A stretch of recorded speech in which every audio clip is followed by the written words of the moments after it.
any information regarding any illegal transportation of PDS rice, diversion of PDS rice, especially Kakinada పోర్టుకు సంబంధించి ఏదైనా చెకింగ్స్లో issue ఉన్నా లేదంటే ఏదైనా బార్జెస్లో లోడ్ అవుతున్నప్పుడు ఇన్ఫర్మేషన్ ఉన్నా ఒకవేళ మనకి మీడియా వారి ద్వారా కనుక ఎవరున్నా ఇమీడియట్గా you can please message me or you can call me any time so that I will be able to act immediately. We have those task force teams now. ఏదైనా ఎలాంటి ఇష్యూ ఉన్నా ఇమీడియట్గా అక్కడికి వెళ్ళి సీజ్ చేయడం కానీ చేయాల్సిన టెస్ట్ కానీ చేయడానికి we have a team ready now. So ఇలాగ అంచెలంచెలుగా మనం we're trying to address this menace. అంటే కాకినాడ సంబంధించి ఈ ఏదైతే ఈ పీడిఎస్ రైస్ సంబంధించి ఉన్న ఈ వాట్ డు సే మెనేస్, ఈ బ్యాడ్ కల్చర్ ఏదైతే ఉందో regarding the smuggling of PDS rice, దాని మీద మా వైపు నుంచి 100% విత్ ఫుల్ ఫోర్స్ ఇవాళ నుంచి మనం స్టార్ట్ చేస్తున్నాం. అండ్ ఆల్రెడీ దానికి సంబంధించిన ప్లానింగ్ చేసుకోవడం జరిగింది లాస్ట్ 2-3 డేస్లో. And this is what we wanted to tell through you to every one. And I request SP గారు మాట్లాడుతున్నారు. ఆ రకంగా చిత్రీకరణ జరుగుతుంది కదా. ఇప్పుడు మీరు అక్కడ కార్మికులు ఉన్నారు, బిజినెస్ పీపుల్ ఉన్నారు, డ్రైవర్లు, రకరకాల ఆధారపడుతున్నారు. ఎట్లా మీరు దీన్ని కోఆర్డినేట్ చేస్తూ ఈ విచారణ చేస్తారు? సో మీరన్న పాయింట్ ఏంటంటే బేసిక్గా మనం ఇవన్నీ చేయడం వల్ల అక్కడ బిజినెస్ తగ్గుతుంది అనేది మీ ఉద్దేశం. బట్ నేను ఐ చెక్ లాస్ట్ 4-5 డేస్లో ఆ ఇష్యూ రేజ్ అయినప్పటి నుంచి మనం ఒక 100 టన్స్ ఎవ్రీ మంత్ పంపిస్తాం. ఫర్ ఎగ్జాంపుల్ పంపిస్తాం అనుకోండి.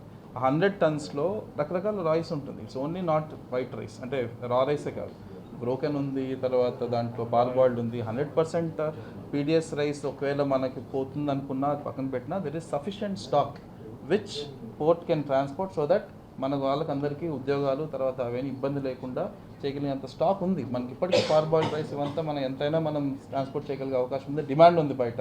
సో పీడిఎస్ రైస్ తీసిన మాత్రాన వాళ్ళకి ఉద్యోగాలు పోతాయనేది కాదండి. నేను చూశాను క్వాంటిటీస్ కూడా, that is sufficient quantity. Special officer ఎప్పుడు వచ్చే అవకాశం ఉంటుంది? Government I'm waiting for the government orders. Government orders చూస్తున్నాను.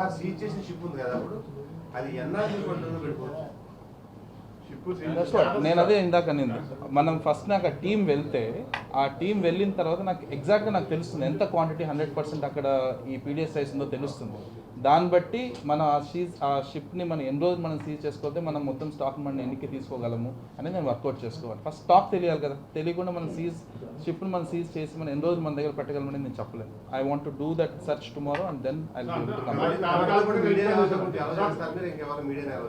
టు నేను ప్లాన్ చేస్తాను. Good point, I will clarify. So ఒక షిప్ని ఆపడానికి అధికారం కంప్లీట్గా పోర్ట్ ఆఫీసర్ దగ్గర ఉంటుంది. సో ఒక షిప్లో ఉన్న గూడ్స్ మనం ఆ స్టేట్ యొక్క లాస్ బట్టి దాన్ని మనం ట్రాన్స్పోర్ట్ చేయకూడదు అనుకుంటే దాన్ని ఆపగలిగే రైట్, దానికి ఆపగలిగే అధికారం 100% మన పోర్ట్ ఆఫీసర్ దగ్గర ఉంటుంది. సో నేను చూశాను వార్తల్లో కూడా మనకు అధికారం లేదన్నట్లు. ఇలాగా కొన్ని ఇష్యూస్లో మాత్రమే మనం హైకోర్టు అడ్మిరాలిటీ వైపు నుంచి కంప్లీట్గా షిప్ని సీజ్ చేసుకోవడం జరుగుతుంది.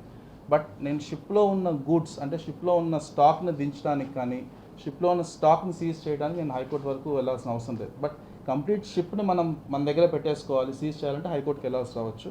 రేపు మన టీం వెళ్ళిన తర్వాత దాన్ని వెరిఫై చేసుకున్న తర్వాత స్టాక్ ఎంత ఉంది, ఆ స్టాక్ని మనం సీజ్ చేసుకోగలం దాన్ని తెలిసిన తర్వాత షిప్ని ఆపాల్సి వస్తుందా లేకపోతే స్టాక్ మనం సీజ్ చేసుకోవాలని డెసిషన్ రేపు తీసుకోవడం జరుగుతుంది.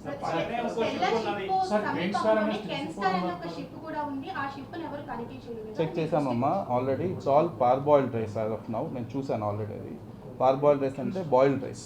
సో బాయిల్డ్ రైస్లో మనకు పీడిఎస్ రైస్ ఉండే అవకాశం ఉండదు.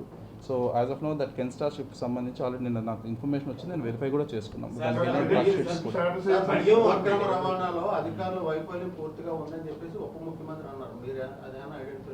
సో వాస్తవం అండి, కొంత నా వైపు నుంచి అంటే మా డిస్ట్రిక్ట్ అడ్మినిస్ట్రేషన్ వైపు నుంచి కూడా చెక్ పోస్ట్ని ఇంకొంచెం బలవంతంగా ఇంకొంచెం స్ట్రెంథన్ చేసి ఉండాల్సింది.